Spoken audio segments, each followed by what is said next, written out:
G'day everyone, and welcome to My Normal Podcast. Today is Thursday, 10th of September, also known as Are You OK Day. It's our National Day of Action, where we remind Australians that every day is the day to ask, are you okay? If you or someone in your world is experiencing struggles with life's ups and downs, I highly recommend visiting the Are You OK website to find the tips, ideas and resources to help you share the message and encourage everyone around your community to learn what to say after Are You OK? Today's guest on the podcast is Robb. He's from an organisation called Life is the Way. Tom is known as a motivational speaker, adventure therapist, yoga and meditation instructor, and mentor. Life is the Way aims to challenge negativity, empower people of all ages, and shed a positive light on mental health. Please help me in liking and subscribing and sharing these podcasts around to whoever you think that may be interested in these chats. I'm really enjoying the positive feedback and what everyone thinks of these episodes. Hope you enjoyed today's episode. Let's get into it. Hey, ready? Robb. Hey, mate. G'day, mate. How are you? How you doing? How's your morning? Well. It was terrific, actually. Yeah, it was really nice. Got to chat with you for a brief period, which was naturally just the best part of it, really. It's been phenomenal. Some time. And then we haven't caught up in a fair while, so it's good to finally see your face again and hear your voice. For everyone listening, this is my guest Robb. Robb and I have known each other, I don't know, probably 10 years or something like that. Tom originally come across my desk as a good mate of my brother. They went to uni to school. They went to school together at uni, I should say. Tell us where your journey starts for you, Tom. No worries, bro. Basically, it all started in outdoor ed at that uni on Mount Buller. And, that was this 2-year diploma where by the end of it, you'd come out with a certificate in outdoor recreation and then, by virtue of that, be able to go off anywhere in Australia or the world for that matter and take groups of kids or adults rafting or bushwalking or climbing or whatever it was they wanted to do, depending on which company you're working for. And that was really, I think I owe a lot of the stuff that I'm doing now to that kind of lifestyle. I mean, even now, everything I do is about talking with large groups of people, and that was what that degree or that diploma, taught me, which was fantastic. Yeah. Did you sort of plan on that being the lessons you would take out of that course? No, I never knew that when I was 20 years old that I'd be doing, motivational speaking and mentoring and facilitating workshops and stuff like that. No way. But it's, the journey goes where the journey goes. What was it within the course that sort of put you on that journey? Because, I mean, from what I imagine, that course was like doing sick bike jumps and skids on your mountain bike and living up on Mount Buller where no one else is over the summer and just making a complete utopia to yourself of just like absolute mischief. And you've taken motivational speaking out of it. How did that happen? Yeah, great question. It started from... yeah, great question. Thank you.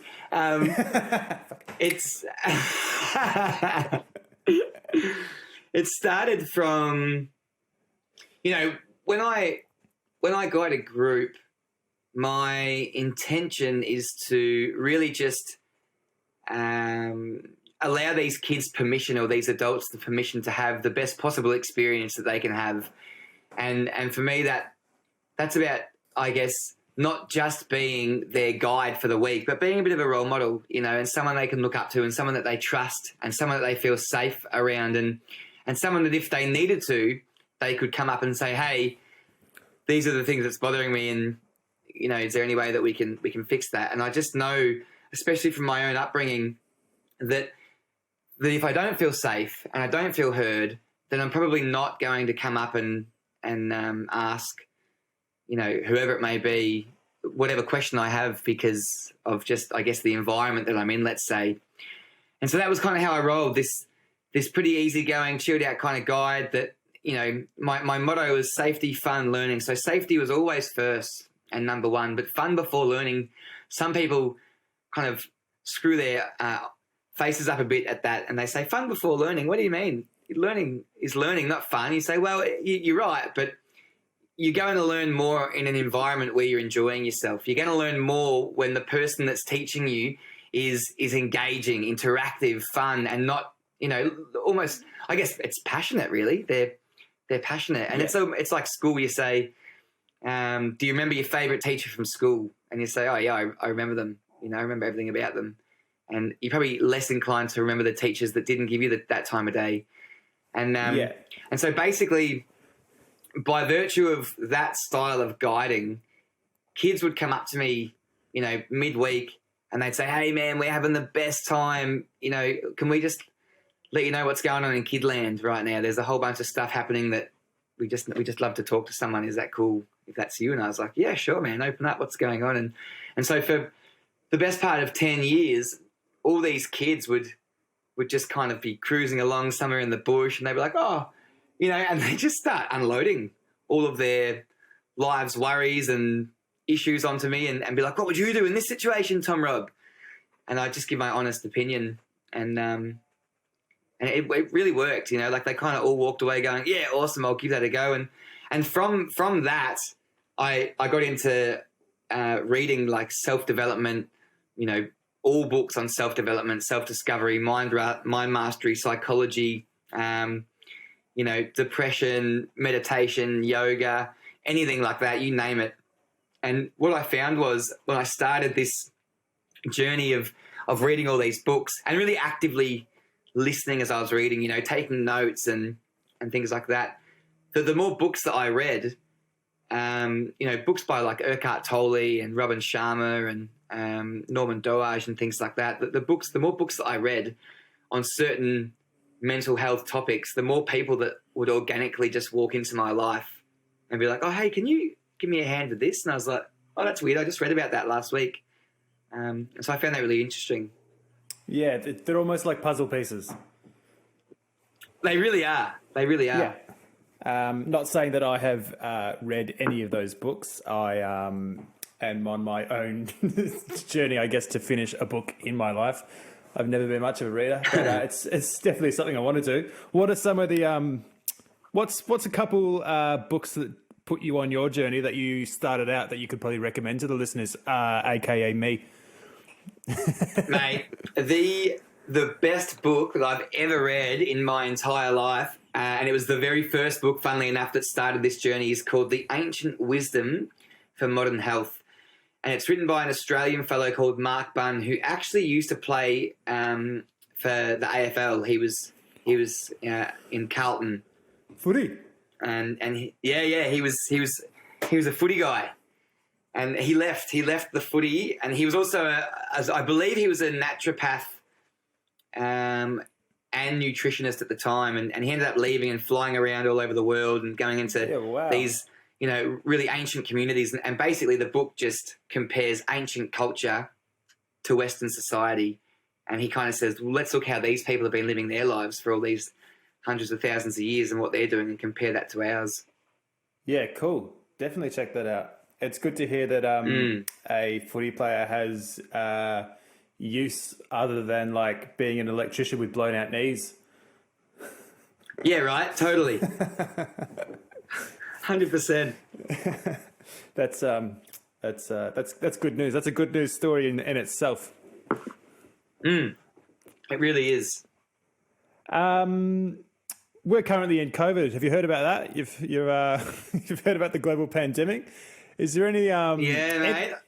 Anything that sort of has caught you off guard or that's exciting you about COVID, as in just like the general way of life or anything like that? Something that you probably wouldn't have predicted would have happened when you thought the whole world was burning down around you?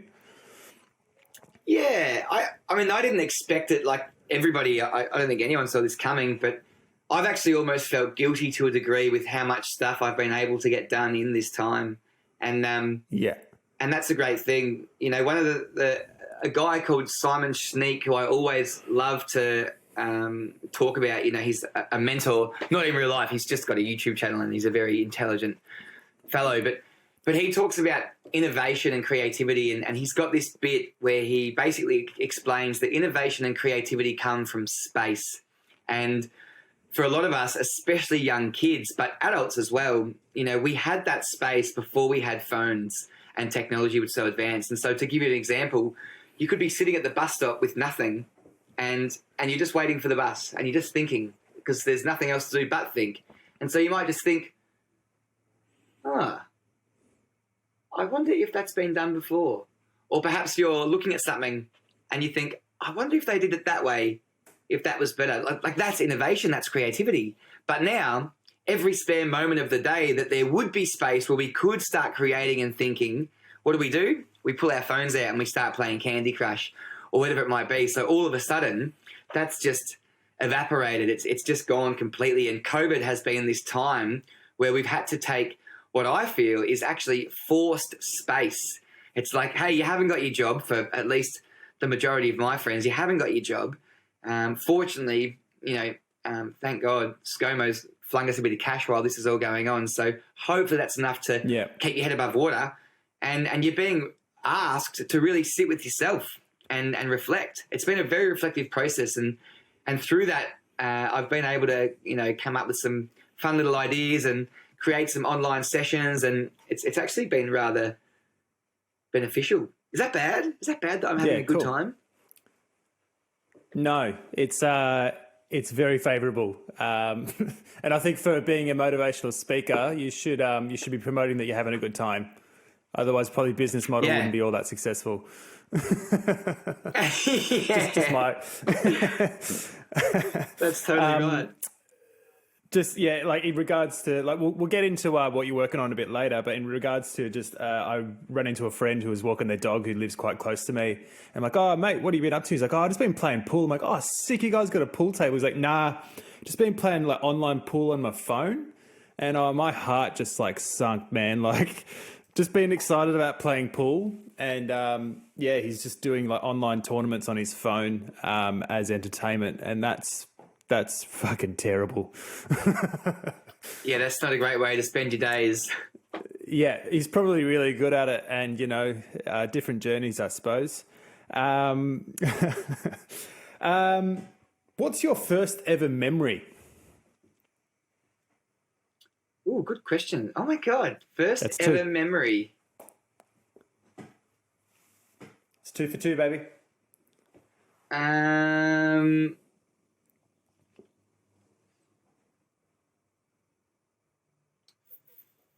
First ever memory. That is such a hard question. Yeah. Pressing issues here. Yeah. I think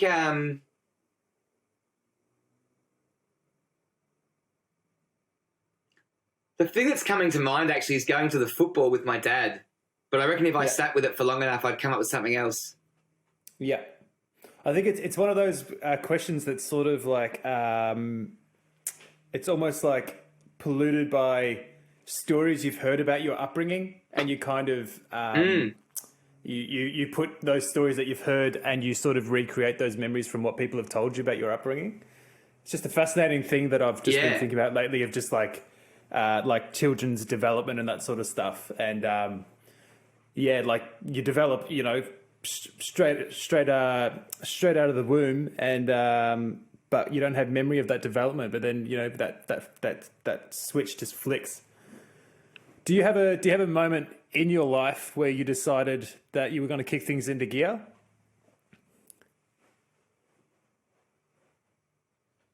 You mean in relation to like getting a job and stuff like that? No, not even. I mean, like, yeah, I mean, it could be, but like when you just sort of decided, you know what, I'm going to, like, this is my adolescence. I've done that. I'm going to start contributing to the world, and I'm going to start creating my own identity and doing the top Robb thing. Yeah, I think 3 for 3. Good job. I think that would have been. I reckon that would have been around about the age of 24, I reckon. Yeah. Yeah, I mean, don't get me wrong. I definitely felt like I was contributing in my early 20s as an outdoor ed guide for sure. But that was, that was definitely polluted with, or polluted's probably not the best word to use for this little bit, but there was a lot of other stuff going on there with just parties and travel and, there wasn't any like major direction where I was like, right, this is exactly what I'm doing. And, when I was on those programs, I would be on it 100%, giving it my all. But I think when I was about 24, I realized that I felt like my main skill was communication, let's say, and teaching. And actually my main passion was communication and teaching, which was a good little double up. And so that was when I was like, yeah, whatever I do, it's going to be in this field. And I've always been a huge advocate of that, making your passion your paycheck. Yeah. Yeah. Yeah. Love that. Pretty much, I reckon that could probably be a tagline for this podcast, I think. This is pretty much conversations with people who have made a living off their passions. Yeah, great. Yeah, that's one on your scoreboard. Yeah, yeah, sweet, thank you. Fuck, let's box it out.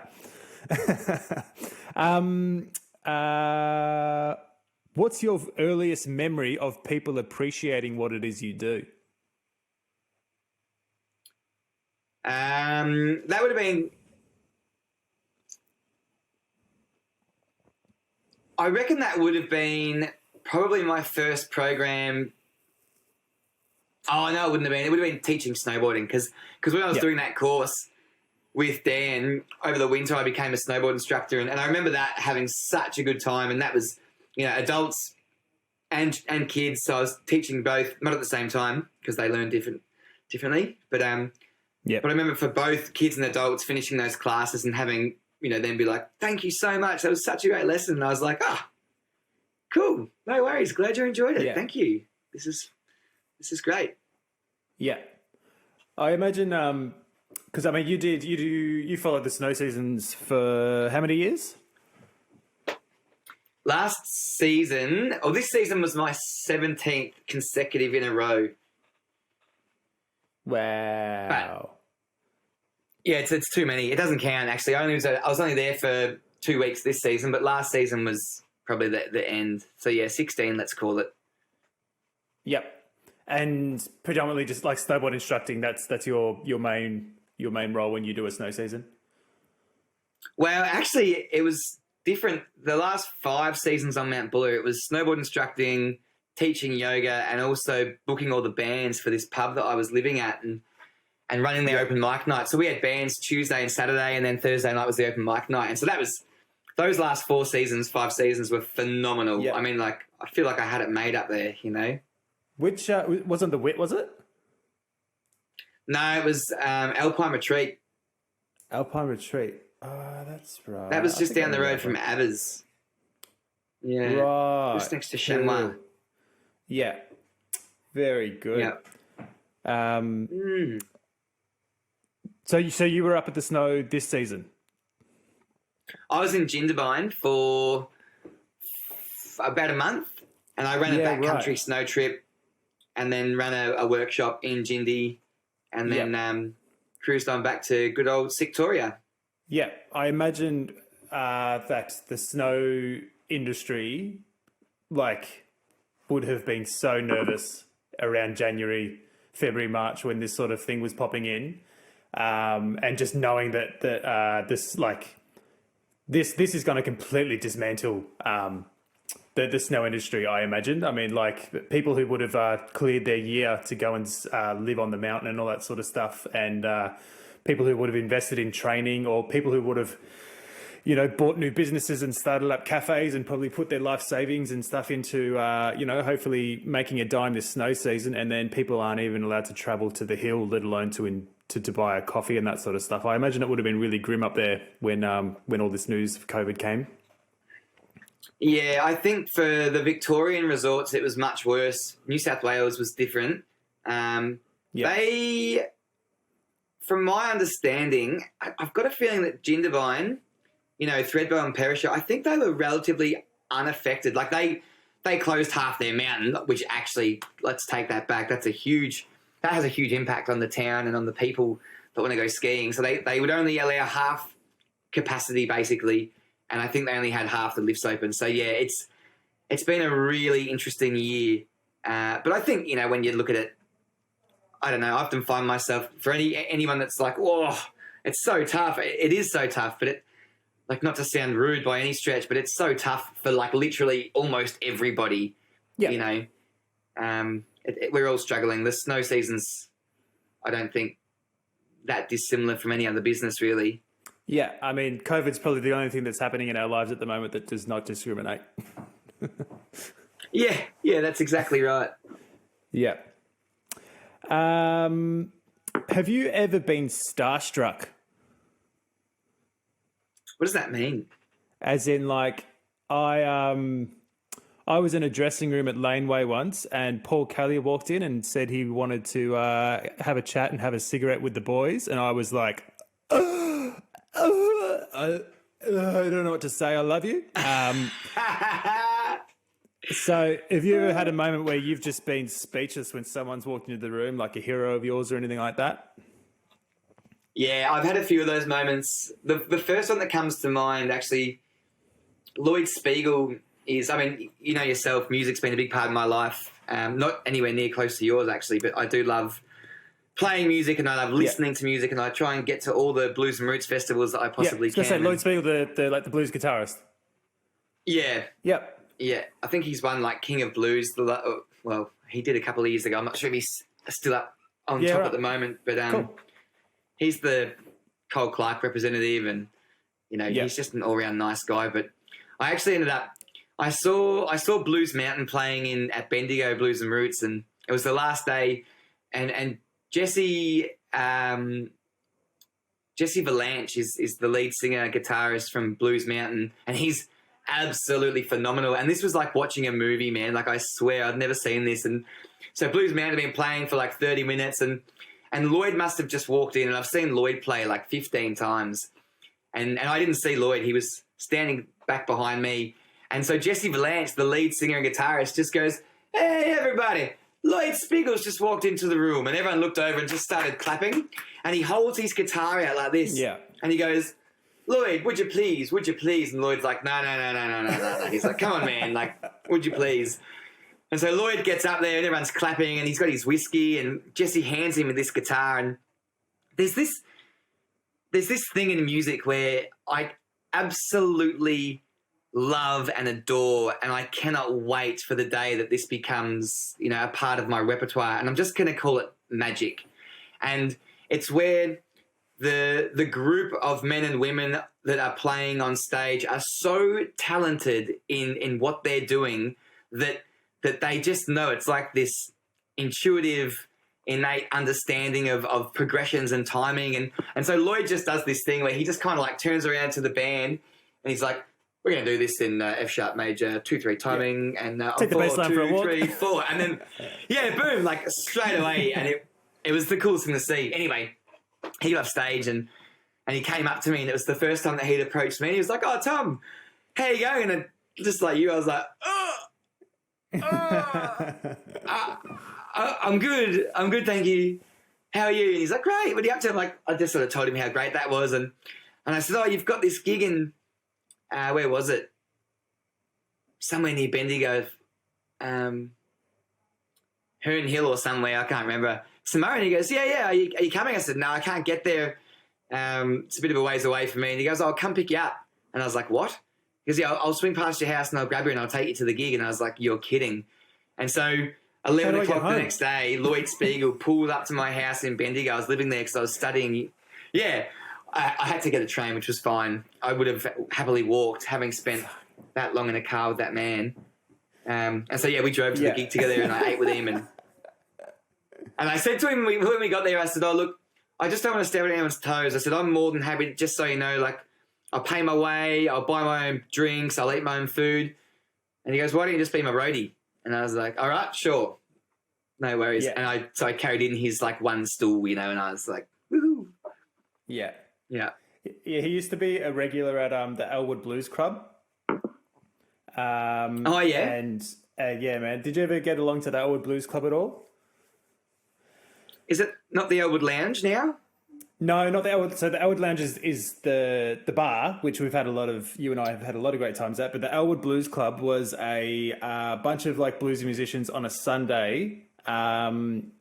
They finished up last at the Prince Front Bar, but yeah, they would basically like go around Elwood, St Kilda area, and basically you would have like all these like really prominent, awesome blues musicians, and like you would have like a house band, and then everyone would like they would get up and you would do like 6 sets over the day. So it'd be like a 12 to sort of 6 on a Sunday sort of thing. It came across my desk, funnily enough, when I was working at the GH Hotel, which was a gay bar, but on Sundays it was a blues bar. And right. it was the highlight of my week. But yeah, Lloyd Spiegel used to come through and just shred. And you'd just be like, "What are you? Shreds. What are you doing here in this just like sea of like hobby musician dads?" Sea of hobby musician dads. That's great. Yeah, come on, mate. You're better than this. There you go. Yeah, you're too good. Stay, do a quick solo and just bugger off, would you? Yep. So life is the way. My question that I've written down is, if you were to start a foundation, what would it be? But is Life is the Way sort of your foundation that you've already sort of picked up? It's your way of contributing through mental health and people's own personal journeys? Absolutely. Yeah. I love it. Yeah. So, where did Life is the Way start? What was your first project, and tell me a bit about that. Yeah, so that's really been, I guess, at the forefront of everything I've been doing for the last 7 years, and it came about. It's quite a good question. It's a bit of a story, but I'll try and give you the short version. It basically came about because, 4 for 4, baby, 4 for 4. It came about because, I was, having these chats with kids on program, and I remember thinking to myself, I was like, I'd really love to share my story and try and help, youth not make the same mistakes that I made, and just really like give them a nice sort of discussion on living your best life and things like that. And then outside of that, there were these books that I was reading, and I was just devouring, all this information and research on, like I said, self-development, mental health, social and emotional well-being, meditation, yoga, etc. And so all of these books that I would read, I would give to Dad, and I would give to a couple of mates, and I would say, you got to read this book, it's amazing. And they would read it, and they would say, that was the best book I've ever read. And I believe wholeheartedly that the books that we read and the documentaries that we watch and the people that we surround ourselves with shape and create the beings that we are today, to this very moment, actually. And I'm a very easygoing guy by nature, but the one thing that's always bothered me is the system man and kind of the way by which we're governed and how we treat each other. I mean, of course, me and you, and I'm sure all of your followers and friends, we're all on this we're all nice, lovely people. But as a collective, as a global collective, I think that we could be, number one, nicer to each other, and number two, nicer to the earth from which we're all from. And I remember saying to my dad, I said to him one day, I was like, man, you know what? If every single person in the entire world could read these books, we'd be way less backwards as a society. Yep. And Dad goes, I think you're right. How do you reckon you would do that? Because it was like not enough to just give one book away as a gift at a time. You kind of wanted everyone to read these as quickly as possible.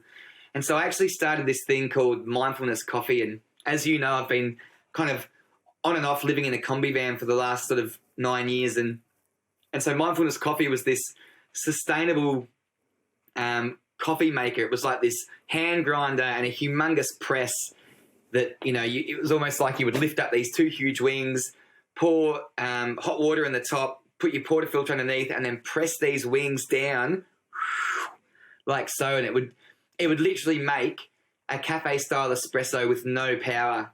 And then I had like a little milk frother on a stove. And basically what I would do is I would line these 65 books up on a surfboard bag. I'd put my guitar up against my van, and then just be playing light tunes out of a BA330 from underneath the trestle table. And then there was like, you know, milk crates and a few plants everywhere. And it was like this pop-up combi cafe, and everything was pay what you feel. And so there'd just be music playing, like a bit of Xavier Rudd or John Butler or whoever I might have been listening to. And I'd just be there grinding beans, just having the best time. And people would just come along and be like, mate, what is this? And I'm like, bro, mindfulness coffee, grab a book. I can make you a coffee if you would like one. It's all pay what you feel. Free to sit in the van, sit over there, play my guitar, listen to the music coming out of the thing, or we can even switch that off and you can be the music, like, you do you. And they're like, this is awesome. And that really went, like, everywhere I was, I would pull up to, you know, ideally a beach car park and do that. And that I feel like that was really right at the beginning as I was reading these books. Like, back then there wasn't 65 books. There was about 15, you know. But it worked. It really worked. And it kind of went from there to sort of starting off with the motivational speaking. And, you know, I had done my yoga teacher training with meditation course attached to that. So I was adding that in and running little workshops on the beach and all these little things. And eventually it evolved into this all-encompassing life is the way was this, you know, everything is important. Like, it's not, everyone says, oh, you got to be serious and you got to wear a suit and do all these things. It's like, why? You know, like, laughter is important and healthy. And it's nice to not take life so seriously and to, you know, be a little bit of a goofball every now and again. And so I kind of created this, this foundation where under that umbrella, life is the way, if you call it that, you've got your mindfulness coffee, you've got your finding your true north, you've got your, you know, your high school presentations, your teacher presentations. It's all sort of resting under that. And it's been a really amazing journey. And I've been fortunate just to meet the greatest people along the way. So yeah, it's good I imagine fun, that would have attracted some really genuine people. Yeah, it really did. And I think, you know, it's funny because the way that it actually came about, just to really quickly give you this specific story, is for 7 years I wanted to be a public speaker, and for 6 years I didn't become one. I just thought about it and I talked about it, and that was as far as it had gone. And there's a great saying that the longer we take to act upon our goals, the less likely we are to achieve them. And you know, it's really good if you think about asking someone on a date, because normally when you want to ask someone on a date, the initial thought is quite exciting. You know, just like it is if you want to start a new project. The initial, when it comes to you, like, oh, I think I'm going to do this, and everyone's like, you should do it. You should do it. It'd be a great thing. You'd be really good at it. Or you would suit that person that you were thinking about asking on a date. You should totally do it. And you're like, yeah, I'm going to do it. I'm feeling really good. And it's almost childlike, you know, the energy around it is so infectious and fun and it's big, you know, and a few days goes by and you start to slowly lose motivation, and your friends go, are you going to ask that person on a date or start that project? You go, yeah, I'm going to. And eventually we can just kind of talk ourselves out of it, that self-sabotage. And anyway, this guy said to me, so you want to just go buy a Porsche? Yeah, exactly. Exactly. That's what this guy said to me. Oh, you were going to do it for 7 years. What happened? Why didn't you just do it? And I said, oh, life actually just got in the way. And then I said, wait a minute. No, it didn't. Life is the way. And then that was this moment. I can remember exactly where I was sitting. No, life is the way. And then I just stood up. I was like, oh my God. He goes, what? And I was like, life is the way. That's it. That is it right there. And he's like, oh, cool. So anyway, was he just like, oh, cool, by the way, I'm not paying anything for this coffee? Yeah. By the way, you get nothing for this. And I was like, oh, man. That happened occasionally, but, you know, you can't win them all. Yeah. What was, did you have like an average price, what people were paying for coffee? Believe it or not, actually, I found this so bizarre, although lentils as anything seems to work just fine. At least from the outside, it looks like it's working just fine. But I would be getting, on average, $5 a coffee. Yeah. And, you know, and it was awesome because... That's the sort of stuff where you're just like, you know what, we are going to be all right. They're those little tests in life where you just, it's like, like gluing money to the ground sort of thing, and just seeing who picks it up. It's those little life tests, but giving people like, this is free, or you pay whatever you want, and people actually paying what they genuinely want to pay for is quite comforting in civilization to know those, like, it's fantastic. That average exists. Yeah.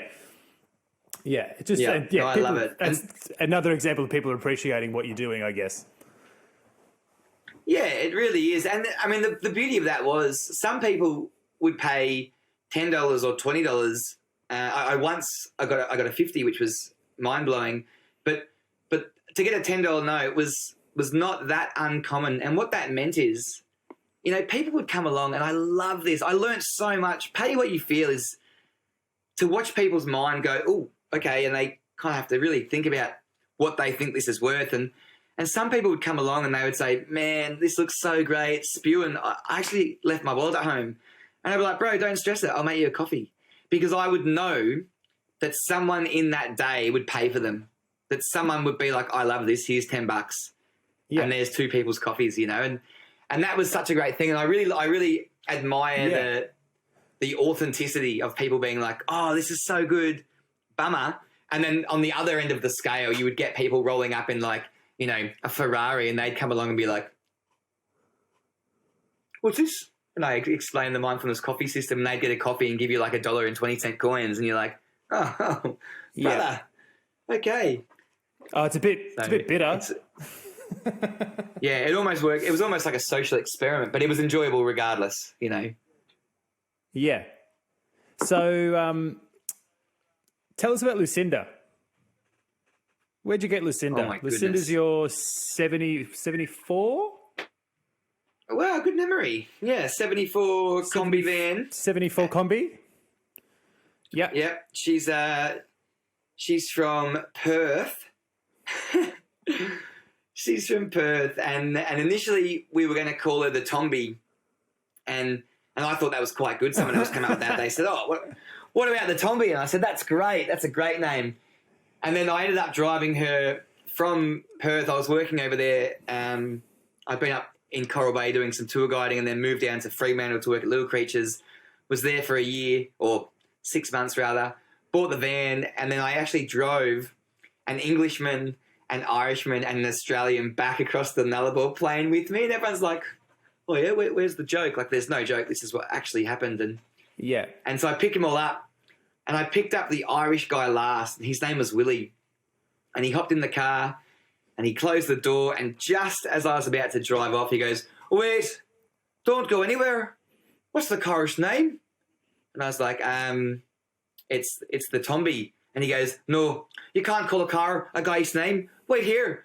And he runs inside. Everyone's in there ready to go, all bags packed. He runs inside, grabs a fridge magnet, God knows where it came from, that said Lucinda, gets back in the car, slams the door, whacks the magnet on the dashboard and goes, we'll call it that. Let's go.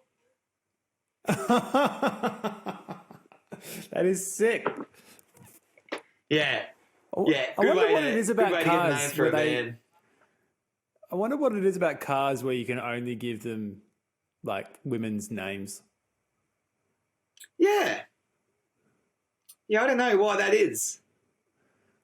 Although, I've got female friends that have given their cars male names, so... Whoa, man. The future is bright. Yeah.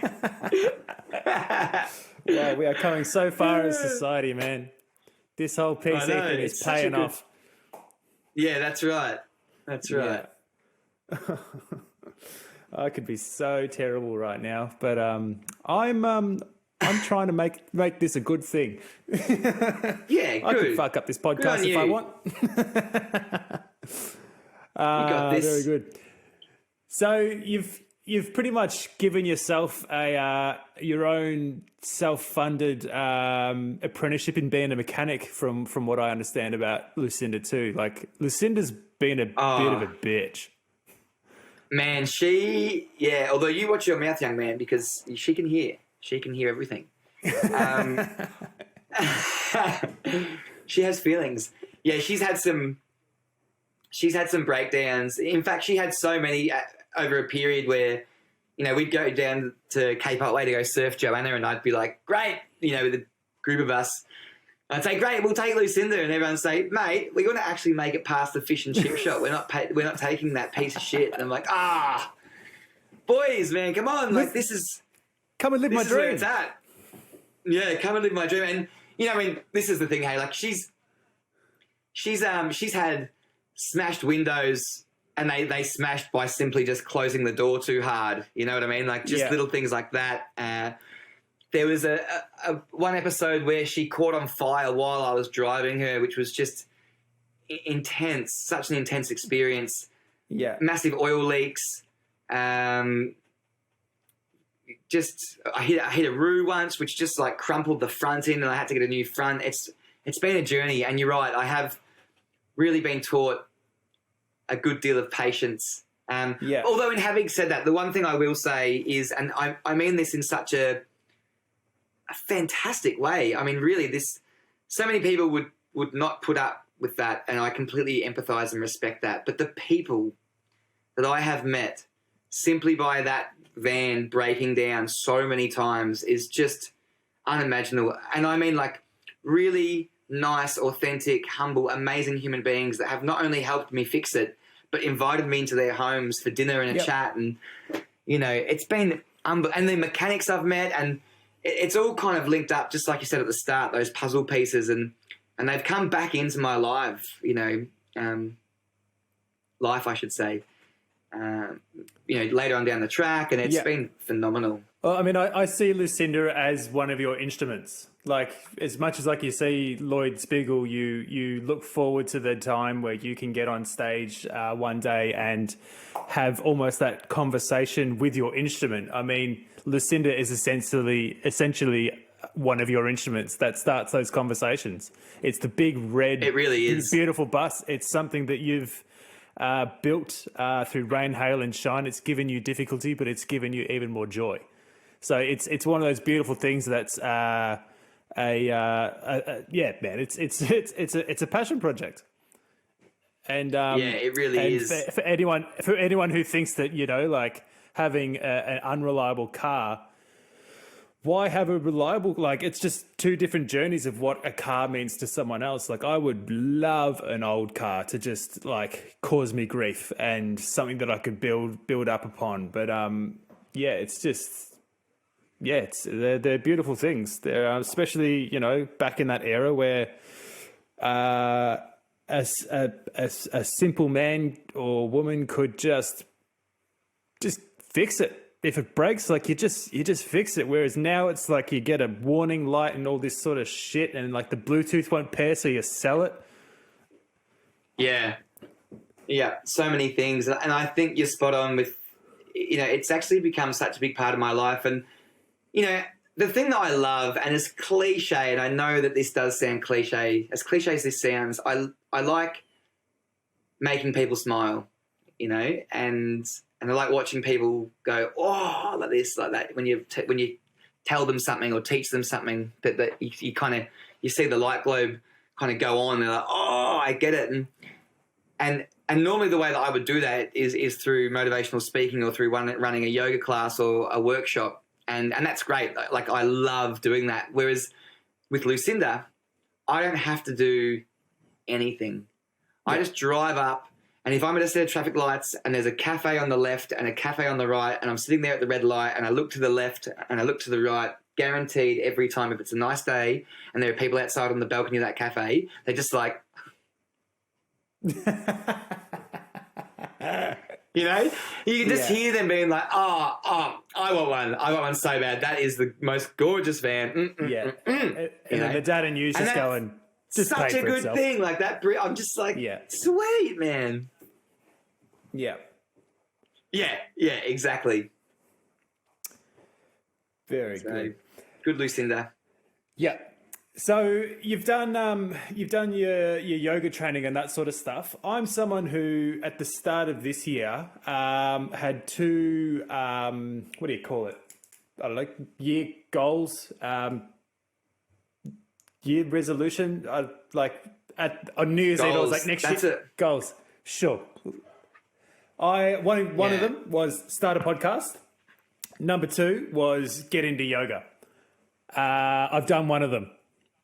How does one who sort of I've done a couple yoga sessions. I've gone to I used to be a member at the local gym that's, a money grabbing whatever subscription terrible place filled with meatheads. And I did enjoy it, but I'm someone who I have not trained myself in meditation or anything like that. I've got my own forms of meditation, my own way of sort of finding that inner peace, I guess. But I don't really consider myself to be a very spiritual guy. How can one get into yoga for not only the fitness potential, but the mindfulness potential? Where do I start? Yeah, I think, the very essence of that question, yoga I would never class yoga as fitness or exercise. Naturally, by doing yoga, you're going to get fit, but the entire practice should be a meditative practice. If you're not mindfully aware of what's going on whilst you're, in a yoga practice, then you might as well just be stretching. That to me is the difference. You're either stretching in the gym or you're stretching in a yoga class, but you're really focusing all of your attention onto the areas of which you're feeling that stretch, wherever it may be in your body. And for me, I've always said this, that yoga, every single person is capable of doing yoga. And I think that one of the reasons why, I've had a really successful journey with yoga, both individually, but from a business perspective as well. And I personally believe that stems from actually not being as, how would you say this, mainstream, if that's the right word. Let me just explain it to you. I can't touch my toes, and I've been teaching for over 5 years. And, yoga has this thing about it, which I've never really loved. And what it is it's this kind of head wobble stigma about it, where it's almost like a bit of a fad now, and I'm super delicate around this. I'm so sorry for anyone that hopefully no one's offended by this, but I really think there's a fad around it and there's a stigma around it, and it's a mat is $100 and the pants are $90, and and people people just some people like to just do yoga to say they do yoga. It's I do yoga, I'm a yogi. I go to my yoga center 3 times a week, and I just love it, and that's good, and keep going. But I feel like the culture around yoga is, for me, the reason why so many people don't go, because they look at the dress code and the language around yoga. So many classes we use traditional Sanskrit language, and they just go, I don't want to be a part of that. Whereas, for instance, right now, I'm wearing my black jeans and whatever top this is, and this is normally what I would wear to run a yoga session. I run a yoga session in black jeans, and normally it's a nice, comfortable Patagonia shirt. And I do that simply because, and it wigs people out. They're like, you're wearing jeans. What are you doing wearing jeans? And I say, I want to wear these just to show people that you don't need. Yeah, exactly. You don't have to, have, these are stretchy jeans. Let's just be clear on that. Yeah. I'm not wearing the yoga jeans. They're yoga jeans. I wouldn't be wearing Life of the way signature yoga jeans. That's right. Oh my gosh. Yeah. Maybe I should create those. That'd be a good thing. So I guess in a lot of the work that I'm doing, I'm trying to break down those barriers and I guess debunk what would be seen to be the norm for yoga, and show people that you can just dress how you want to dress, and it doesn't need to be oversimplified. And with having said that, really it's nice to try and find, if you want to get into it, it's great if you can find someone that teaches it that would just acknowledge the fact that perhaps you're a beginner. I've gone into so many classes before, and there have been 6 or 12 people that have never done yoga, and the rest have, but I haven't felt like the teacher has accommodated for those 6 or 12 people. It's just been a regular class, and you know, I want to feel like, especially in a yoga class, like I'm a part of a herd and that we're in this kind of tight-knit community together, growing as one. And so, you know, I mean, it's the same, you know, teach drums to some people and there's 1,000 drum teachers, and some drum teachers resonate better with other clients, and it's different for other people. So, you know, you go to classes where the yoga instructor could be done 1,000 hours of training and they're awesome, but you just don't like the way they teach, and you might go to another one and it's a different resonance, you know. You kind of go, oh, okay, I get it now. And so it really is, I think that student-teacher relationship is very important. Yeah. I mean, from what little, like I've done, I could count on 2 fingers how many times I've done it. But from what I sort of gathered, and again from this gym that was definitely not a yoga studio, I felt quite intimidated in the space. I almost felt like it was quite a feminine space at this gym too. Like, I reckon it would be pretty advantageous probably for me to find like a beginner course taught by a male to sort of just get my confidence up, to be able to just like, you know what you're doing, like you know you're doing it wrong, and you don't want everyone to be sort of looking at how wrong you're doing in that sort of space. And in an activity which such as yoga, like it's meant to be very meditative, whereas if you're sitting there struggling and dripping with sweat and letting out cheeky farts or whatever, like you just don't want anyone to judge you, let alone and like surrounded by you know, a bunch of like beautiful women in spandex. Yeah, I've been there. I really hear what you're saying. I say at the start, I'm like, all farts are allowed. I encourage it. I'm like, just You know. Great. Cool. So I've seen on your page that you're currently involved in what it's a 4-week journey. Tell me what your 4-week journey is about. I will advise that this episode will be airing in 2 weeks' time, so you will be on week 3 or maybe even week 4 of this journey. So it might be irrelevant to the listeners, but blow me away, Tom. What are you up to? Yeah, I'm just working out that. That's and look, there'll be another one. If anyone that's out there listening really resonates with what I'm talking about in relation to this 4-week journey, that is, then there'll be another one. Especially if COVID lasts until Christmas, which I've heard that may be a thing that could happen. Why not a 5-week journey? Anyway. Why 4? Well, good question. I don't know. I felt 4 was, I mean, ideally what I wanted to do was start on the new moon. And so you've got new moon, full moon, new moon, they're all fortnightly apart. And so, you know, that seemed like a pretty cool thing. And a month also feels nice just because of, you know, like even though it's the middle of the month now, you kind of do things that sort of fit in with the year. So I thought, if I do it for 5 or 6 weeks, it'll go past apparently what's going to be maybe, hopefully, the lift of COVID. And once COVID lifts, then people may not have as much time on their hands to really get amongst all this stuff. Cool. So tell me about the journey. Finding Your True North COVID series, the 4-week journey. That's the name right there. And what this really is a total audit / rebuild of your life. You know, like we're covering everything. And, you know, the thing that I guess I'll say about this is that with all the work that I'm doing, be it, you know, this 4-week workshop, be it a 2-hour workshop, a weekend retreat, whatever it might be, everything is, the essence of everything is about being the best version of yourself. And when you're operating from that space, you're literally better at everything. Now, it's not a competition, but when you're operating from your highest best self, you're a better husband, you're a better wife, you're a better teacher, you're a better musician, you're a better athlete.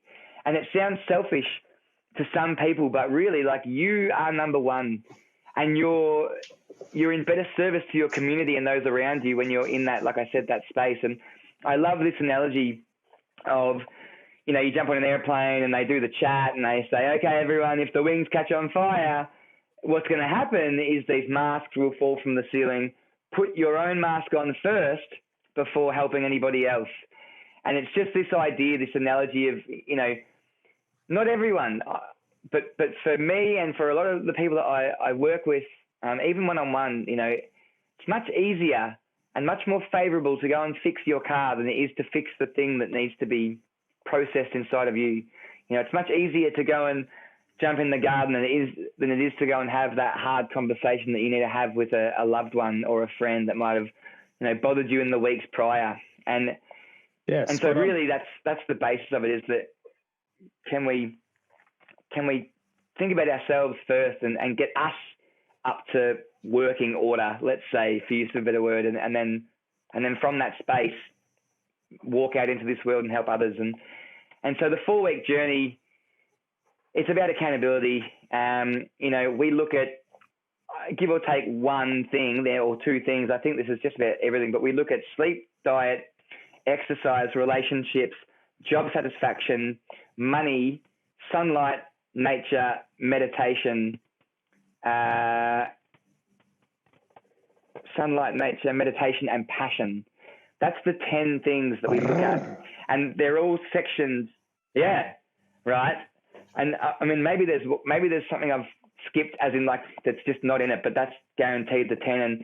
And that's done in themes and in sections of the week. So for instance, week 1, we're now in our first week, Monday, Wednesday and Friday, you're committed to do an hour of work a day with me. And so you wake up at 6 a.m. and we do a 30-minute yoga session. I call it 30-10-10-10.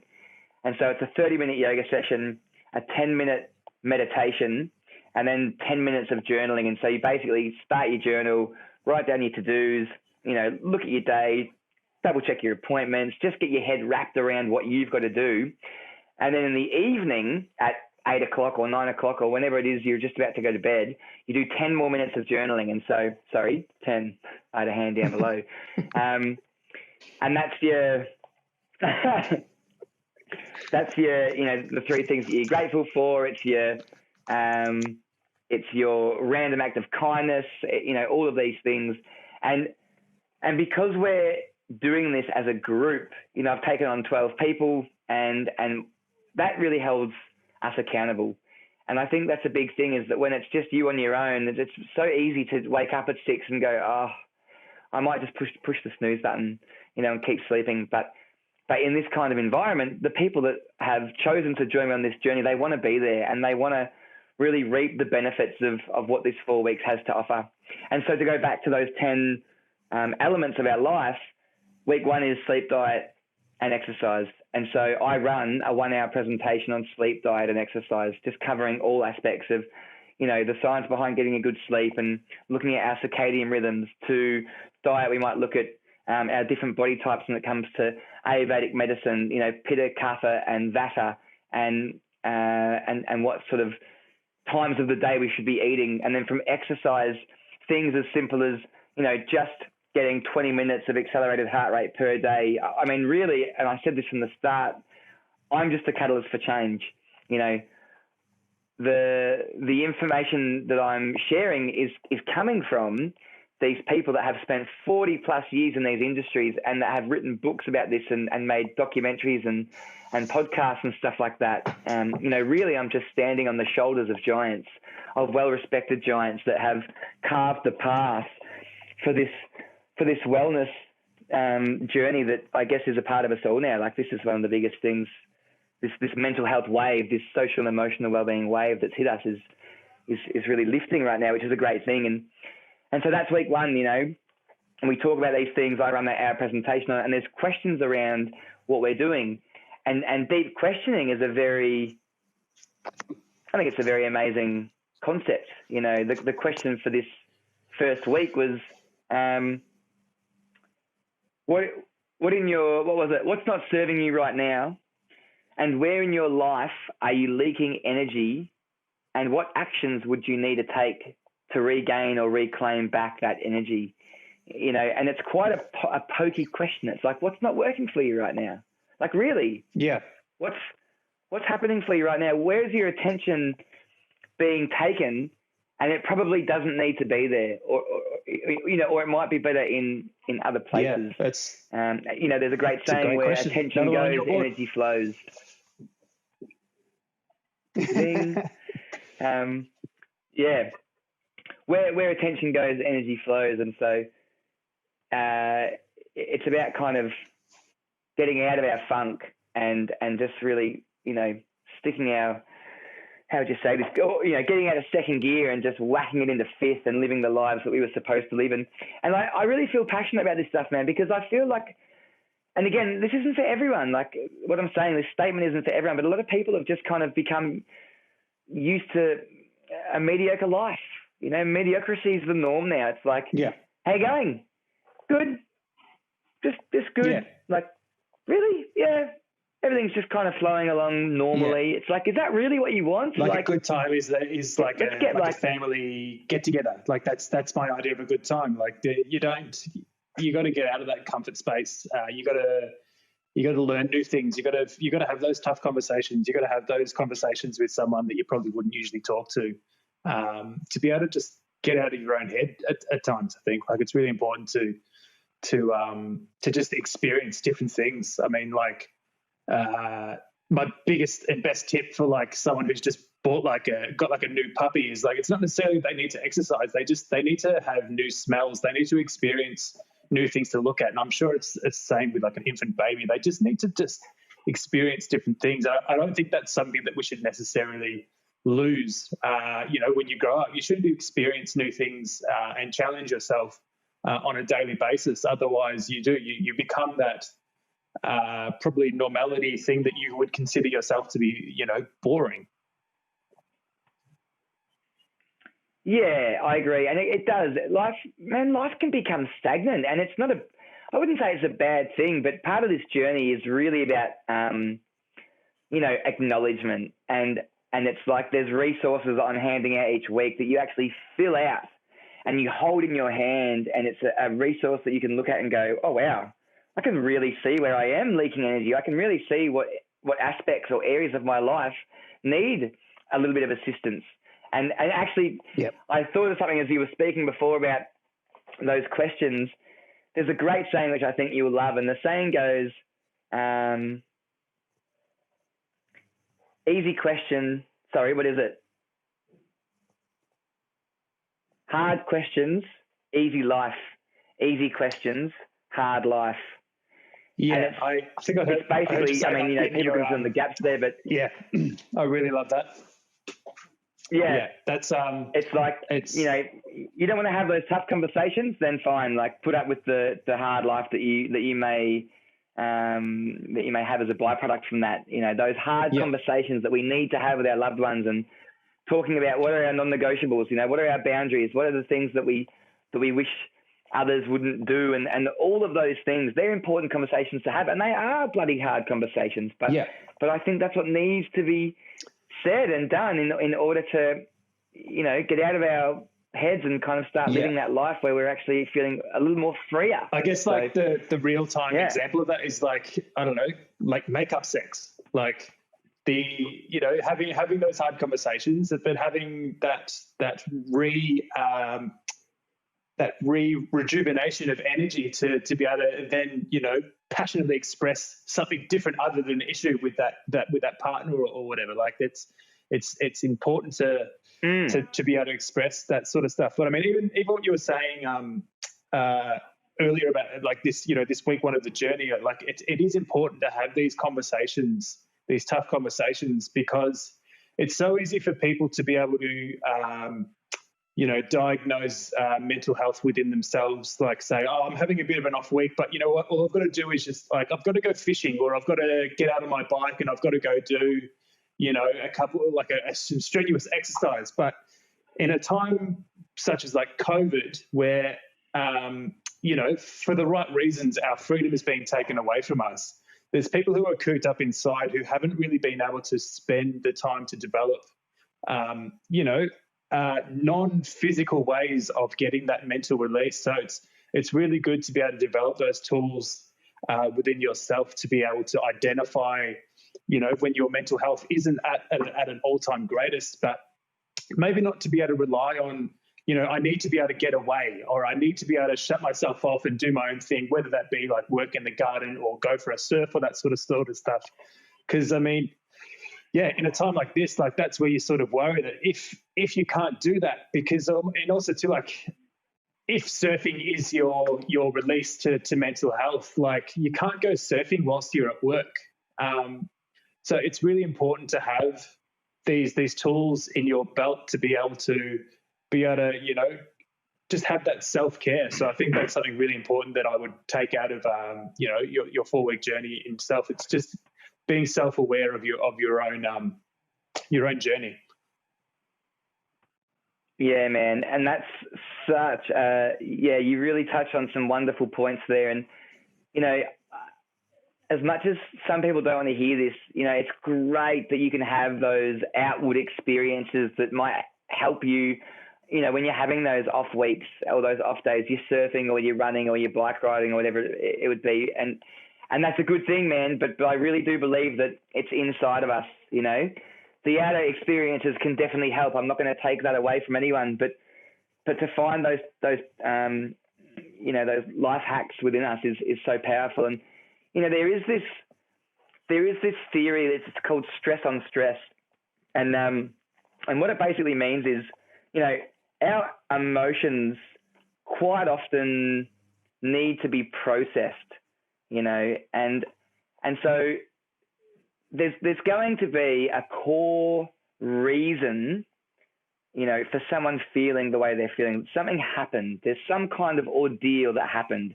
Maybe it was just recently, or maybe it was in childhood, and there's been a trigger that's brought that back up. Whatever it is, something's happened. And to run and to surf and to bike ride and to get out in the garden, of course, that's beautiful. That's such a nice thing. But it's not assessing the core root of the problem. Yeah, exactly. It's just kind of, it's not going to go away. You're going to feel slightly better, for a period of time. But until you actually stare that sensation, that emotion in the face and look at it with love and ask it some questions and try and find out what's really going on, then to me, it's a Band-Aid effect. Exactly right. I'll give you an example of that. I had a really intense year last year touring around the world, and that experience was cut short by me being let go from the gig,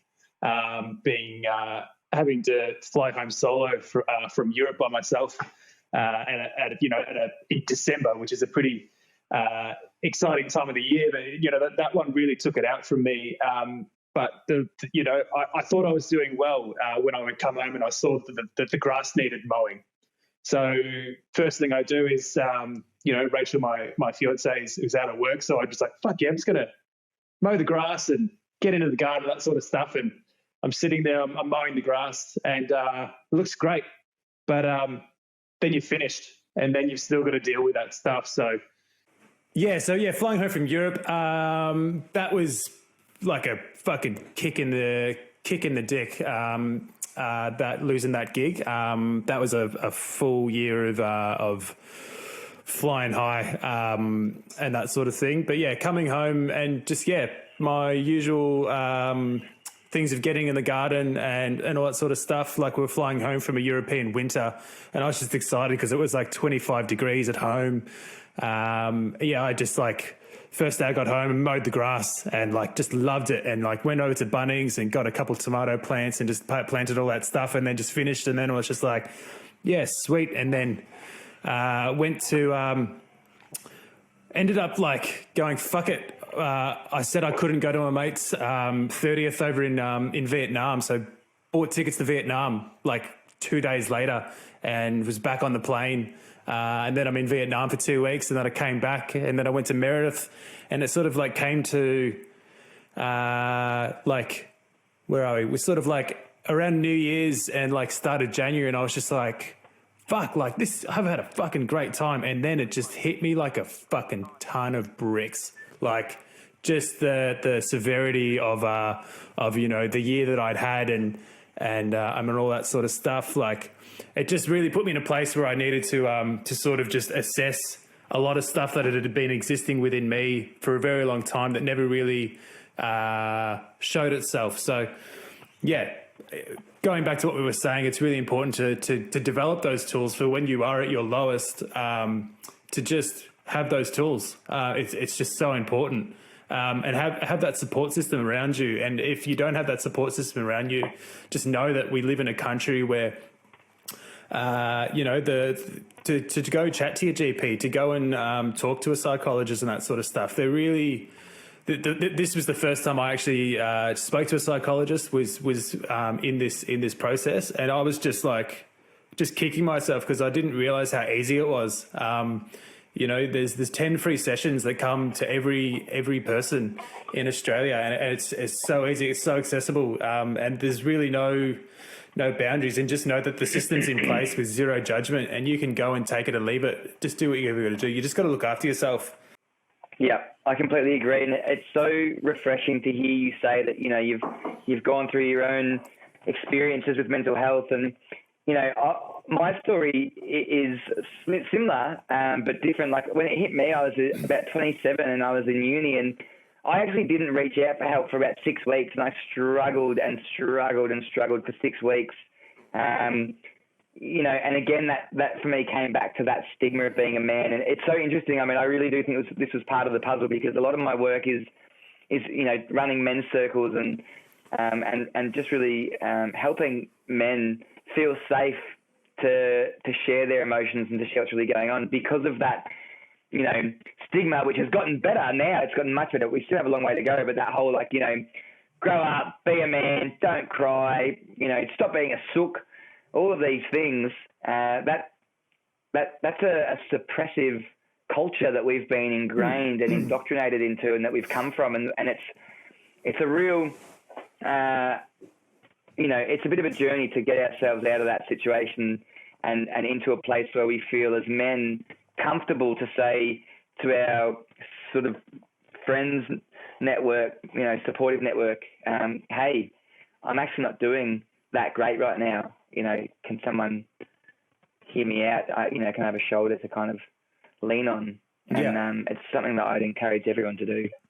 Yeah, and it's like identify those relationships with your close mates, whether that be, mates who are women or mates who are dudes, to just make sure you've got those people around you who will listen to you with no judgment. And, when you tell them that you're not doing too well and they can relate to it, they don't one up you and say that everything's going to be all right. Like, everything can be shit. And it's really important to just embrace that, you're going to have your bad days and your good days. Like, there's no harm in feeling shit. And you can just talk to someone about that. And sometimes that is the cure. You just need to talk about it.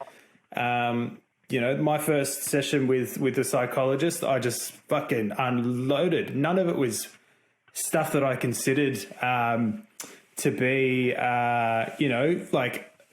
my path to a better mental health. I just was just talking, and I actually found it just really, really valuable. The psychologist was just like a regular dude. He was wearing he's an old guy had like an RSL badge on, like completely different to 30-year-old me who's just been flying around the world, living the lifestyle on a bus, like having a fucking absolute life highlights for 16 months straight, and then I'm just instantly rock bottom without it.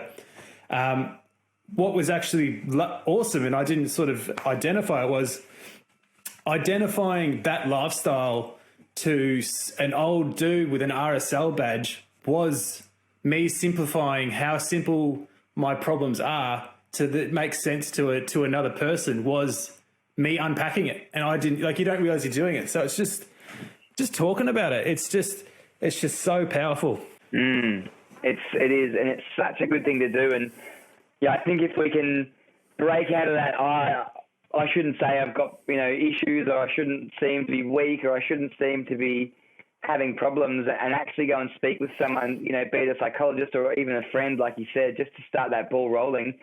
It's a great thing. And that comes right back, doesn't it? Yeah. Hard conversation, easy life. Exactly right. And, I've always wanted to start a podcast, and it was having those conversations and doing that mental health first aid course that just went fuck it, just do it. And I've spent probably a good I spent the first lockdown planning and just putting it all together and contacting people and just getting advice, doing a couple test sessions, that sort of stuff. And man, this has been like the most rewarding little project I've done, and I'm just getting started. Like, it's the first project I've done where it's just me. Like, I've been in bands and that sort of stuff, and it's been great. But that's a group activity. This is just me. Like, there's no one else involved, and I'm really excited about the fact whether it's successful or whether it flops on its ass. Like, it's all me. I'm just learning so much so quickly from this, but also just having like really good conversations during a time like COVID is just so valuable. Yeah, man, I love it. So good. Yeah. So enough about me. Closing the gap. So these talks you're doing in schools, they fascinate me, and I see them as extremely valuable. Especially just like talking to kids in an educational sense about, you know, adolescence and that time where they're developing. Like, can you tell the listeners what these programs are all about, and hopefully we can try and get some more people that can hopefully get you to talk to more groups of people. Yeah, man, absolutely. So my high school presentations were a byproduct, like I said, from my outdoor education days, and having, you know, group after group after group come up and say, hey, this is what's going on. As well as that, you know, I sit here as a 33-year-old man. I'm far from perfect. You know, in my late teens and early 20s, I made plenty of mistakes and some drastic ones at that. And so, you know, this idea to go and speak to the youth was to, I guess, you know, give them, I wouldn't say a shortcut, but just really help them understand about the different choices that they make in their life and the impact that has on not only themselves, but, you know, their supportive network around them, their friends and their family. And so I created a talk for Year 10 students on decision making. That was the sort of the main thing that I had, the foundations for those presentations for quite a number of years, actually. For about 3 or 4 years, that was the main go. And, you know, it's all about like drug and alcohol abuse and sex consent. There's slides in there on image perception and social media, which are quite powerful. We look at jobs versus university, and that's a kind of discussion on how they're both good. You know, it's not the end of the world if you don't know what you want to do yet, and you can wait until that kind of happens. The thing that I love about this, and especially that presentation is actually called Taking the Apple, and it's this kind of metaphor for, you know, you could either eat an apple or you could probably go and eat like a Beaumont's pie or something. Do they still have those Beaumont's pies? I don't know. I remember those from school, but the apple is the better choice. Fuck, I love pies. Yeah, oh man, they're delicious. But, you know, you should eat an apple instead. They'll do you good in the long run. Yeah. But that was it was this idea of most likely all of the time there's going to be two choices, this or that, and one will generally be better than the other. And so we would sit there and we would have a discussion on why you would make, you know, one choice as opposed to the other. Closing the gap was this beautiful idea that was actually it was born out of a whole other story that will probably take a whole other podcast.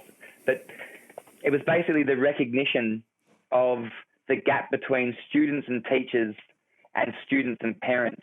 Now, again, this isn't relevant for every single kid or every single parent or every single teacher. But what I've really noticed in my last 7 years of doing this work is that, generally speaking, not all of the time, but generally speaking, kids don't want to reach out to their teachers. They don't feel comfortable to tell their teachers, or even, you know, the school counsellor for that matter, hey, this is what's really going on and I'm not in such a good place. I mean, you know, I'm just going to name this, like suicide levels are rising, like, you know, COVID hasn't helped with that. And I just feel like there needs to be, well, we need to close that gap.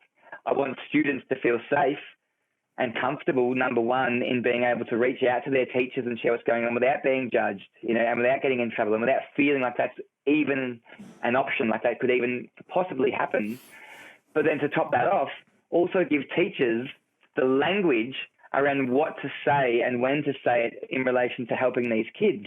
You know, it's like, and that's the same for parents. You know, I speak with so many parents and so many kids, and whenever you hear of a kid that's got, you know, that's maybe been going through a really rough patch for months on end, and the thing that the parents often say is, oh, we didn't know. We didn't know. And it's like, you know what? I believe them. They didn't, because we hide that really well, man. Kids, even adults, we hide that really well. And so, you know, when I run it's quite interesting, because when I run a men's circle, and you know, I've run mixed gender, but generally the way that it would work is a man would run a man's circle and a woman would run a woman's circle, because we've got different problems, you know, and that's just the way I think the world works, and the differences between male and female, and that's a good thing. And so when I would run that, I think the list of rules are the same for both genders, but you know, you would facilitate this circle and you would say, right, you know, this is a safe space.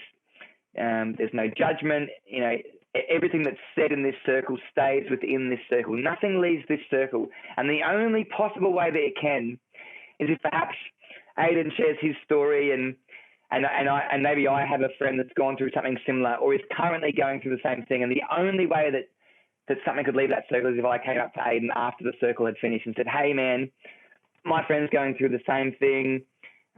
Do I have your permission to share what you shared with them, to let them know that they're not alone? And that would be the only reason.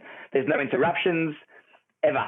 You know, if someone's having a moment, you don't actually touch them. You just let them have their moment, because even by touching them, you're interrupting their moment. There's no advice. Even by the person that's facilitating the circle, all we're doing as a facilitator is holding the space. And collectively with the other 4 or 5 or 6 men in that circle, they're helping hold that space by just listening, by just being there. And, you know, those dot points are, in my opinion, they're very simple. You know, they're very easy to adhere to. And I think that's all we need to do as parents and as teachers, is just really, really, I was going to say reinforce, but you have to have started to reinforce something. It had to start, you know, way back here.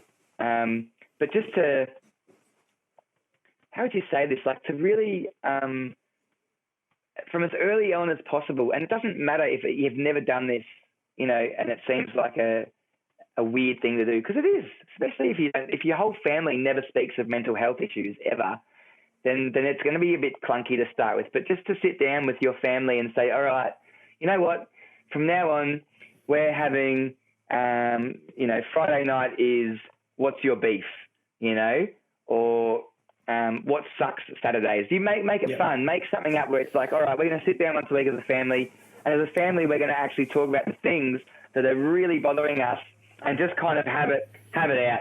And from the parents to let their son and daughters know that this is a safe place and there's absolutely nothing that you can say that will get you in trouble, and to really say that and mean it, you know. And I think by virtue of doing that, you're giving your kids permission to be in their sovereignty, and that's a beautiful thing in itself. You know, and for the teachers to say the same thing, you can imagine having a school assembly and really honing in on that, and having the teachers that speak saying, this is real, this is really important for our school, and we would encourage all of you to share, and encouraging like year 12 kids to share perhaps, because then younger kids see that and go, whoa, that's really cool. And anyway, so this is where this came from, and so closing the gap is this thing where I saw this gap.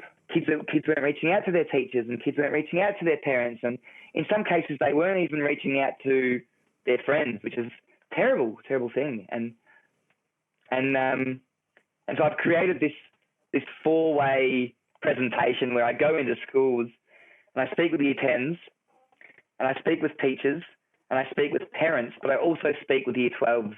And what this is, I love this. This is like, I'm getting goosebumps. This is my favorite part. You know, it's one thing to go into a year 10 group and have this, you know, really fun-loving, sometimes very serious, deep chat on decision-making and drug and alcohol abuse and things like that. And these kids come up at the end and they go, hey, man, thanks so much. That was such a good talk. I really enjoyed it. And I'm never doing this. I'm going to start doing this and, you know, et cetera, et cetera. But who's holding those kids accountable? You know, there's this thing in the outdoor ed when I was doing my degree in Bendigo, and it's like, it's so nice to see kids change their attitude over the space of 5 days, especially the ones that were really kind of smart-arsy and a bit kind of talk back like, and come Friday and they're this, you know, great, positive, well-spoken, you know, engaging child. And you go, wow, I really feel good about myself. Like I helped them be better over the week, let's say. And then you wonder, I wonder if they'll maintain that new attitude in their family home, in their school life, or will they just slip back into their old friend circles and keep doing the same things they were doing earlier? And so with all that being said, if you do a Year 10 talk on, you know, decision making, and then you do a parent talk on language, let's say, and helping parents understand what their kids really need, and then you do a talk for teachers on how to better engage with their students and start those conversations that might be hard, and then do a talk with the Year 12s, I think of it like schools are about culture, man. Culture and community. And my dad went there and his dad went there and their dad went there, especially those really, really old schools, you know. People have been going there for ages. And so, you know, we're stronger together. And so we're not just building up one year group, we're actually building up an entire community. And so by virtue of doing all of these different presentations, these kids hopefully they leave feeling empowered and stronger and better and more equipped to deal with life's daily challenges.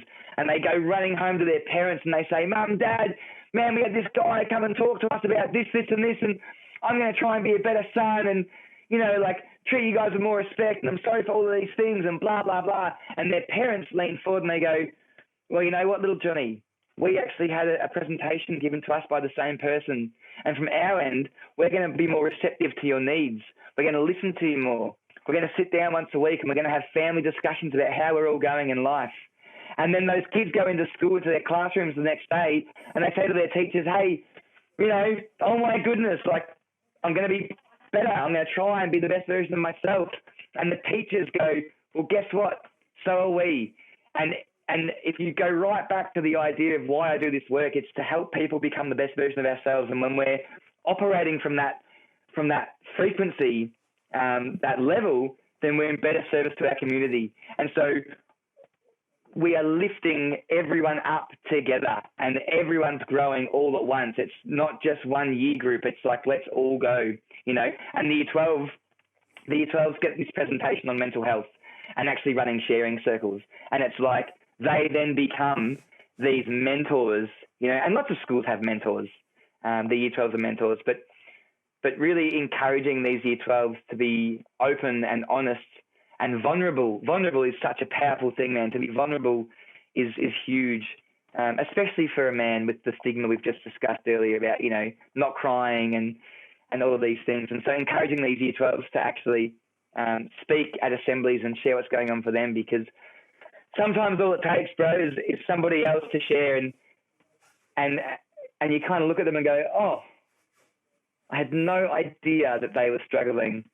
And people can be very surprised. And just by the simple nature of hearing someone else tell their story, you go, well, far out, you know what, if he or she said that, I'm going to share what's going on with me.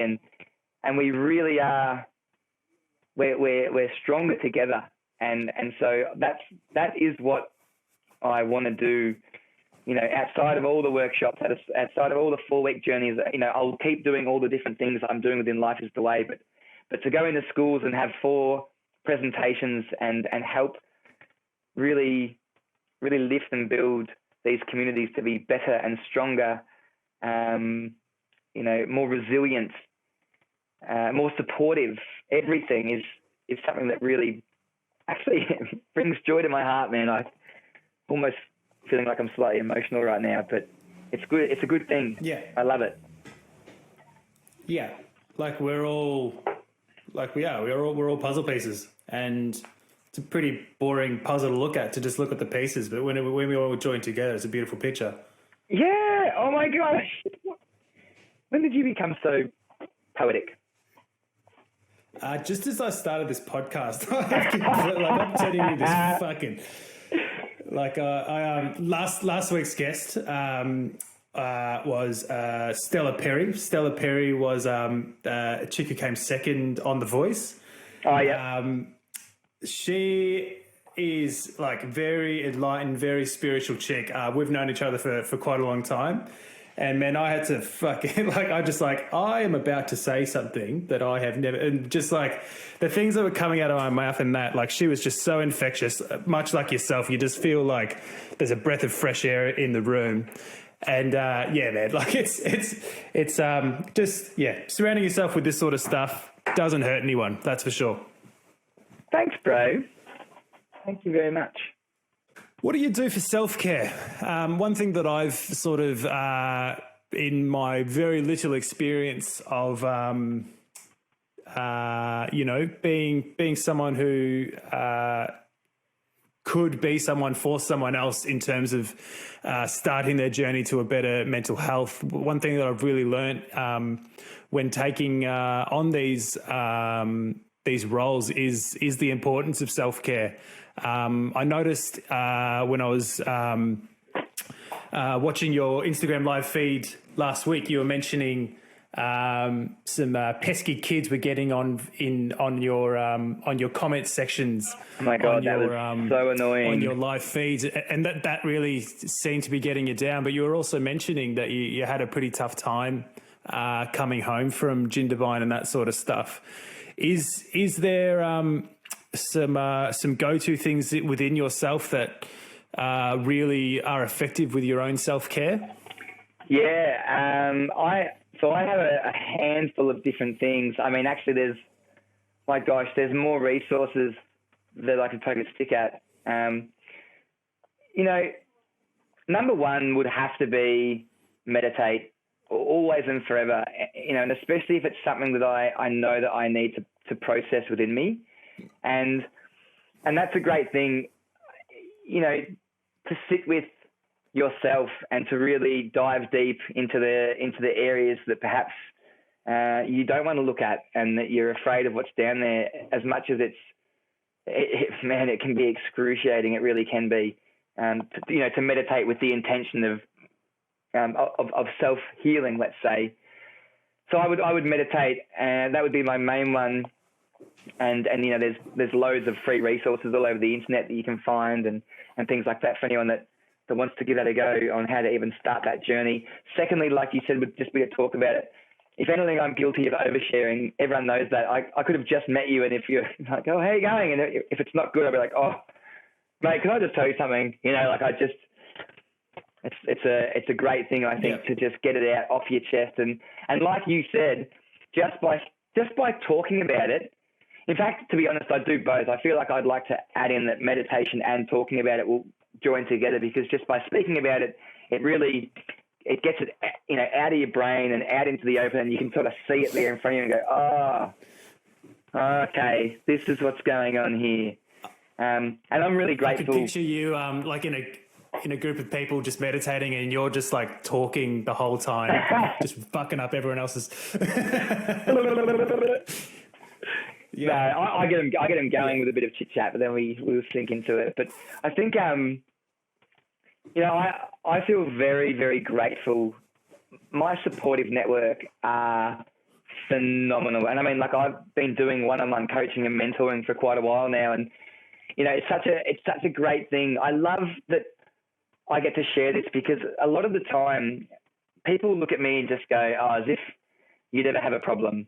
When are your down days, mate? Like, you're just happy 24/7, and I'm bloody grateful. Yeah. And I'm very fortunate to say that, yes, 90% of the time I'm having a pretty good time, but I am human just like the rest of us.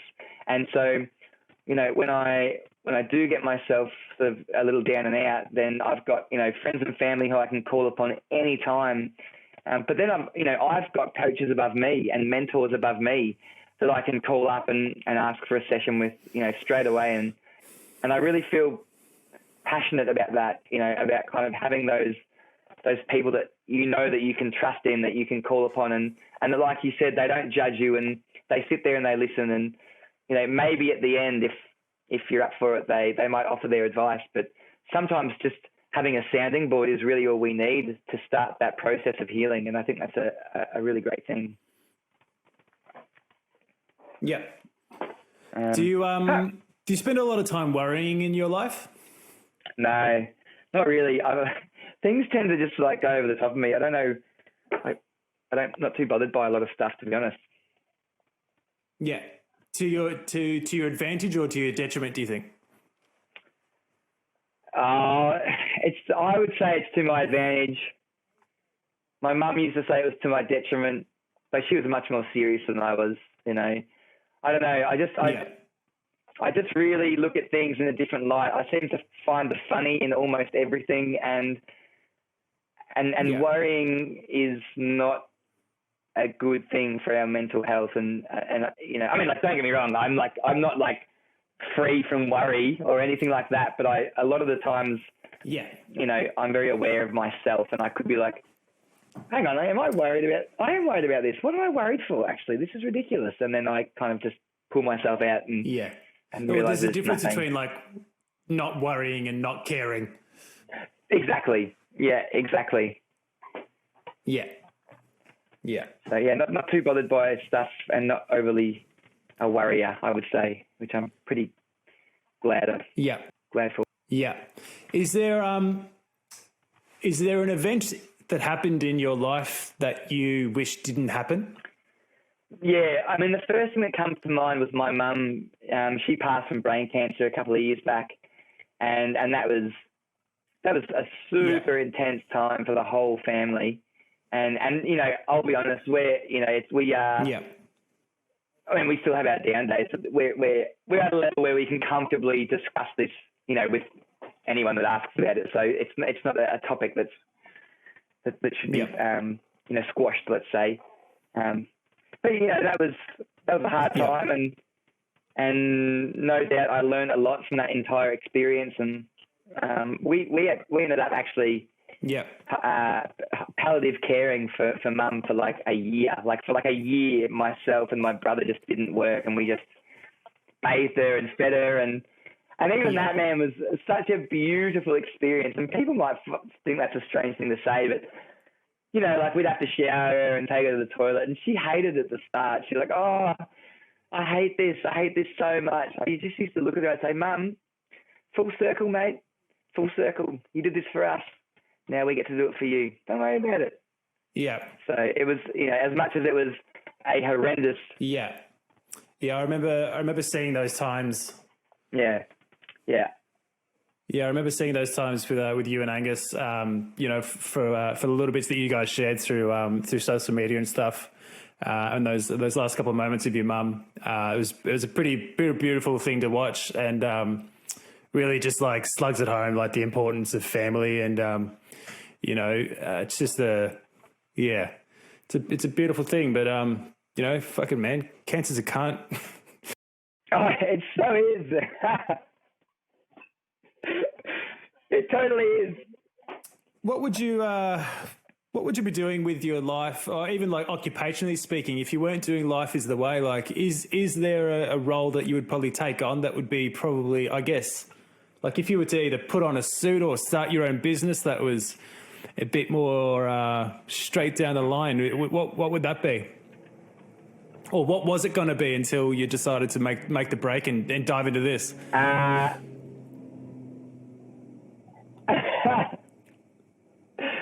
I actually always wanted to own a paintball ring. No, I'm joking. I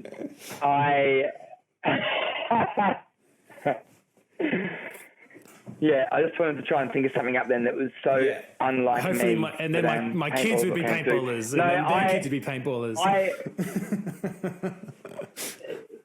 Yeah, we would have the biggest paintball ring in the state, and it would be a real imagine that, just real like great thing to have. Established in like not a paintball ring. Like the 1800s, like Tom Robb's paintballing. Yeah, that's what I would be known for. Like, oh, you're that guy with the paintball ring. Oh, yeah, come on over. Don't piss him off. No, not a paintball ring. Yeah, I just carry a paintball gun with me everywhere I go. No.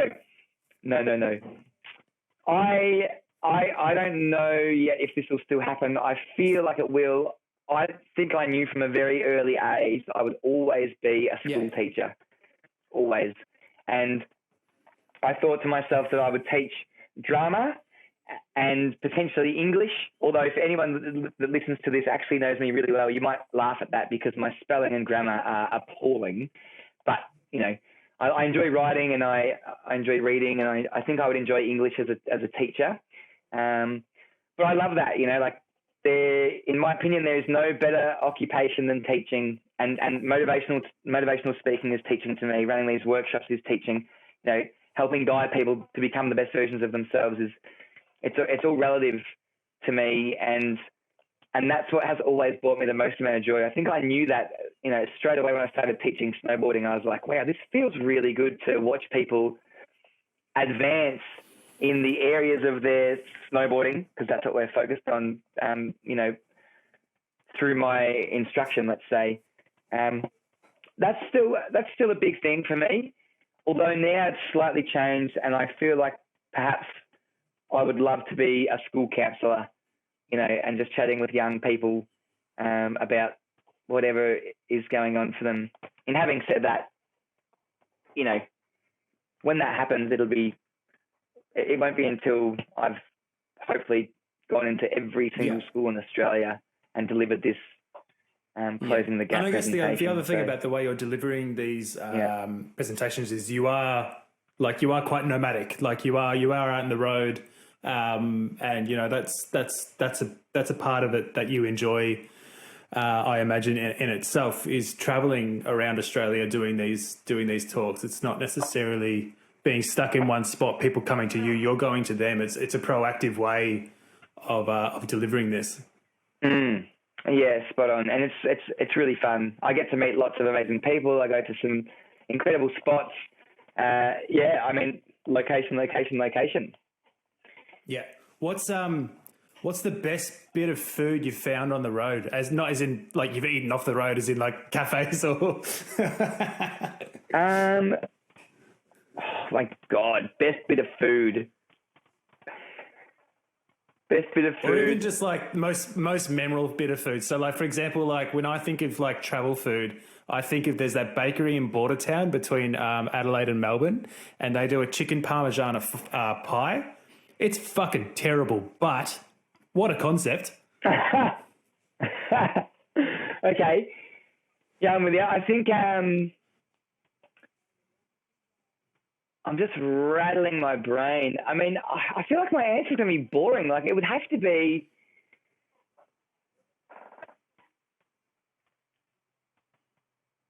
I'd almost be bigger on cafes, because I often, like, I work in my van a fair bit, but I love to go to a cafe and sit and get a coffee and, like, a carrot cake. Actually, if I'm going to be honest, coffee and carrot cake would be two flavours that I think just should be brought together more often. But yeah, I would. Yeah, they're just great. All right, so my final question, and it's a question that I don't have the name for the segment of, but I'm just going to call it. I don't know. Fuck, we'll figure it out. But essentially, I'm going to put to you the picture that you've started up your own independent music label, and you've got access to any artists, both past and present, and you've got yourself a venue at South by Southwest, and you've got to choose 5 bands that represent Tom Robb's record label. And at the end of this, I'm going to start like a Spotify playlist, and essentially this is going to be the most creatively inspiring fucking playlist that anyone could ever listen to. Who are your 5 bands? My God. That's 5 for 5. Okay. Took us 2 hours, but we got it. Yeah. I love it. Straight up, I'm going to say Xavier Rudd would be one for sure. Shout out to Torquay. Shout out to Torquay, that's right. John Butler Trio, although he's not John Butler Trio anymore, but John Butler. Shout out to California and Perth. Yep, correcto mundo.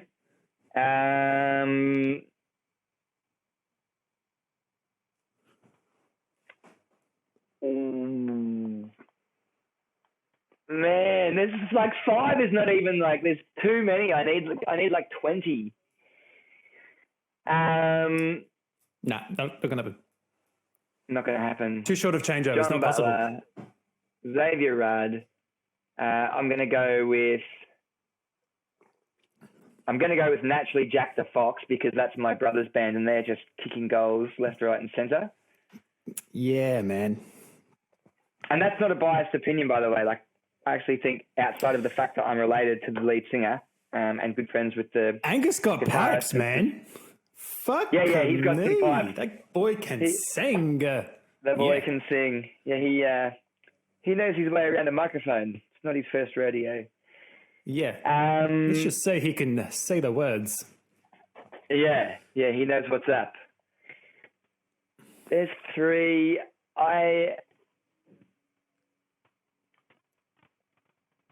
I think I'm going to go with Alana Wilkinson, just because she's phenom. And my final one, actually, I'm just going to say this because maybe people might be like, "Oh, I want to check him out," but it's actually out of Sean Kirk or Lloyd Spiegel, and they're both very bluesy.